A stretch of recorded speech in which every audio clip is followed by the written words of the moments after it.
இலங்கை கிளிநொச்சியை சேர்ந்த சிறுமி ஒருவர் நடனத்தால் உலக சாதனை படைத்துள்ளார். கவிஞர் வவுனியர் ரஜீவனின் மகளான ரஜீவன் கம்சத்வனி என்ற சிறுமியே 6 வயதுக்குட்பட்ட பிரிவில் இந்த உலக சாதனையை நிலைநாட்டினார்.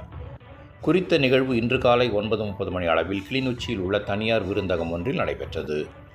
2 மணி 30 நிமிடம் தொடர்ச்சியாக பரதநாட்டியம் ஆடி குறித்த சிறுமி உலக சாதனையை நிகழ்த்தினார். குறித்த சாதனையானது ராபா உலக சாதனை புத்தகத்தில் இன்று பதிவு செய்யப்பட்டமை இங்கு குறிப்பிடத்தக்கது.